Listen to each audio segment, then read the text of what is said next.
क्या सीख मिलती है अपनी 2024 वालों को? देख लिया ना सबने, ये हुआ क्या देख लिया ना सबने।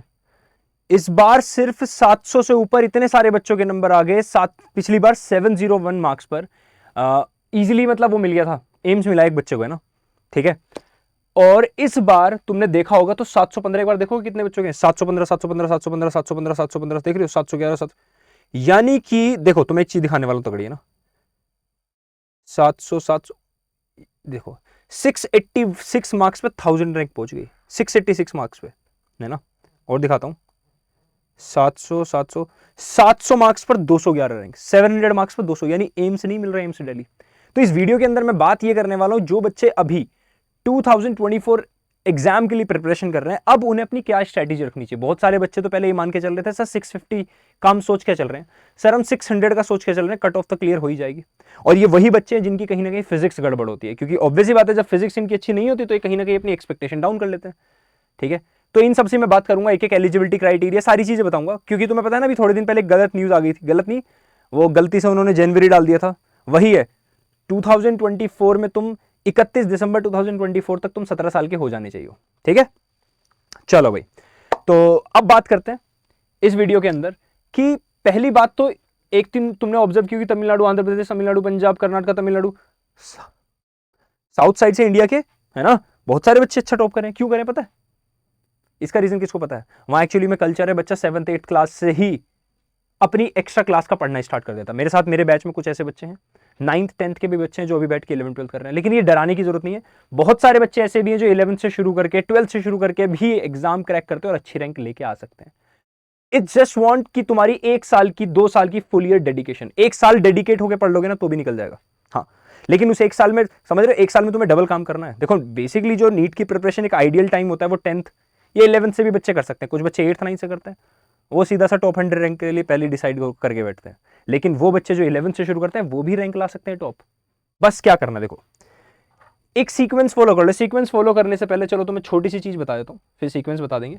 यहां तुम्हें पता होगा एलिजिबिलिटी क्राइटेरिया, अभी कोई अपर एज सेट नहीं है, लोअर एज तुम्हारी क्या होनी चाहिए, 17 साल मिनिमम होनी चाहिए। नंबर ऑफ अटेम्प्ट तुम्हें पता है कितने भी अनगिनत दे सकते हो, ठीक है। मोड ऑफ एग्जाम तुम्हारा ऑफलाइन होने वाला और सिलेबस तुम्हारा फिजिक्स केमिस्ट्री बायोलॉजी का वही है जो था। फालतू में टेंशन मतलब new NCERT old NCERT, no doubt अभी न्यू एनसीईआरटी बहुत जगह पढ़ाई जा रही है, ठीक है। लेकिन तुम ऑब्जर्व करोगे तो न्यू एनसीईआरटी और ओल्ड एनसीईआरटी में बहुत हल्का सा फर्क है। जो बच्चे ऑलरेडी कोचिंग्स में मॉड्यूल वगैरह करके बैठे, जो कोचिंग्स में ऑलरेडी बैठे, उन्हें कुछ अलग सोचने की जरूरत नहीं, नोट्स वही काम आने वाले हैं, ठीक है।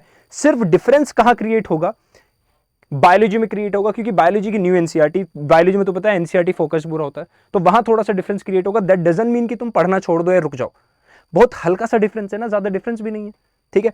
तो पहली बात तो नीट 2024 की प्रिपरेशन करने वाले बच्चे 4-5 बातें बहुत ध्यान से सुनेंगे जो मैं बताने वाला हूं। उन 4-5 बातों में सबसे पहली बात क्या है? सबसे पहला होता है तुम्हारे नोट्स। तुम्हारे नोट्स अच्छे से कंप्लीट होनी चाहिए। जब तुम क्लास में नोट्स बना रहे हो, नोट्स बनाते बनाते शॉर्ट नोट्स जरूर बनाना बंद भूलना। तुमने इस बार के टॉपर्स के इंटरव्यू देखे, शॉर्ट नोट्स बनाते रहते हैं वो साथ में। शॉर्ट नोट्स का मतलब क्या है? जब कोई टीचर पढ़ा रहा होता है, जैसे मेरी फ्री बैच चल रहा है, सबको पता है मेरे फ्री बैच के बारे में, अभी बेसिक मैथमेटिक्स का लास्ट लेक्चर है वो कल होने वाला, ठीक है, कल। हाँ, तो उस फ्री बैच के अंदर जैसे मैं जब पढ़ा रहा होता हूं तो बीच में मैं कोई बातें इंपॉर्टेंट बोलता हूं कि मेरे बेटा ये याद करना इंपॉर्टेंट है, स्टार लगा के या तो वही डब्बा बना लो, या फिर हर नोटबुक के लास्ट में, मैंने पहले बताई थी, देखो जैसे नोटबुक है ना, ये लास्ट का ये हाल नहीं होना चाहिए फटा हुआ, लास्ट के 5-6 पेज बिल्कुल साफ होनी चाहिए जिन पे तुम अपने शॉर्ट नोट्स बनाते हो, स्टार लगा के, पहला काम। दूसरा काम, जैसे ही तुम्हारे नोट्स खत्म हो, नोट्स के बाद तुम्हें डीपीपी करनी है, डेली प्रैक्टिस पेपर, या फिर तुम्हें कोई एक बुक फॉलो करो। 70 बुक फॉलो नहीं करनी भैया।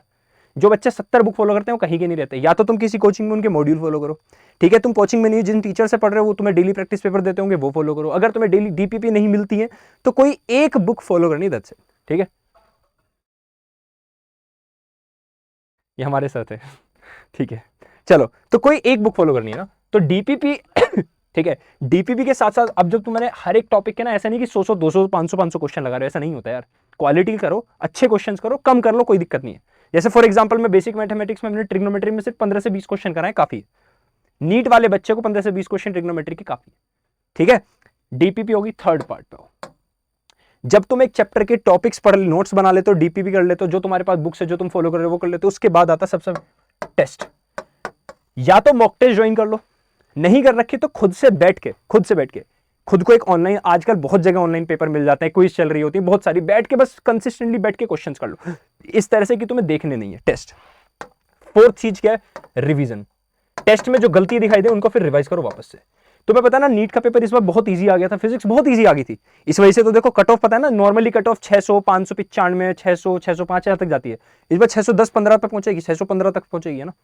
तो यानी कट ऑफ बढ़ गई, कट ऑफ की बढ़ने से नुकसान क्या हो सोचो। जिन बच्चों को एम्स पिछली बार 701 नंबर 700 नंबर पे मिल गया था, इस बार उन बच्चों को एम्स 706 पे भी नहीं मिलने वाला, मुश्किल है, उस पर भी मुश्किल है, मतलब 706 7 पे भी मुश्किल है, समझ रहे हो। कहां एक नंबर डिफरेंस क्रिएट करते हैं, सीधा 6-7 नंबर का डिफरेंस आ गया। तो इस बार टारगेट पहली बात तो 700 भी नहीं, कुछ बच्चे 700 का टारगेट लेके चल रहे होंगे, सर अब 700 एम्स दिल्ली चाहिए तो 700 में नहीं मिल रहा। मैं ये नहीं कह रहा अगली बार भी सेम हाल होगा, सेम कट ऑफ आएगी, मैं ये नहीं कह रहा, बट तुम्हें तो वर्स्ट के लिए प्रिपेयर करना है। तुम लोगों को प्रिपरेशन करनी है इस हिसाब से कि तुम्हारी अगर कट ऑफ 700, अगर तुम्हारी 600 समथिंग कुछ भी हो जाती, 620 भी पहुंच जाती, एम्स की कट ऑफ तुम्हारी 708 भी पहुंच जाती है, तो तुम उससे ऊपर रहो। तो टारगेट तो लेके चलना भैया 720 का ही। अब मैं उसके सर 720 का टारगेट लेके जाए, टारगेट लेके चलो, मैं नहीं कह रहा 720 आ जाएंगे, टारगेट लेके चलो, आ जाए तो बहुत बढ़िया। अब 720 का टारगेट लेके चलोगे तो हो सकता है तुम्हारे हल्के टारगेट से हमेशा चीजें थोड़ी नीचे रही जाती हैं। अच्छी बात है अगर तुम्हारे 720 आ जाते हैं। इस बार 2 बच्चों के हैं, तुमने देख ही लिया ना। तो इस वीडियो के अंदर देखो मेन हाईलाइट पॉइंट्स ये थे कि भाई जो तुम एक्सपेक्ट करके चल रहे हो ना कि इतने पे तो रैंक आई जाएगी, ये आ जाएगी, वो आ जाएगी, वो एक्सपेक्टेशन कभी भी कहीं भी खराब हो सकती है। तो prepare for the worst situation, worst situation के लिए प्रिपेयर करो खुद को, मेहनत इतनी करो, एग्जाम देने से पहले कम से कम तुम 15 से 20 बार रिवीजन करोगे। अब 15 से 20 बार की रिवीजन का मतलब गलत मत निकाल लेना, इसका मतलब यह है कि जब तुम एक बार सिलेबस कंप्लीट कर लेते हो ना, शॉर्ट नोट्स बनाते हो, शॉर्ट नोट्स को रिवाइज करने में मुश्किल से तुम्हें एक इतने हर चैप्टर के शॉर्ट नोट्स बना लो, उसके तुम्हें रिवाइज करने में 2 दिन लगने चाहिए, उसके हिसाब से 20 बार रिवीजन होना चाहिए कम से कम, ठीक है।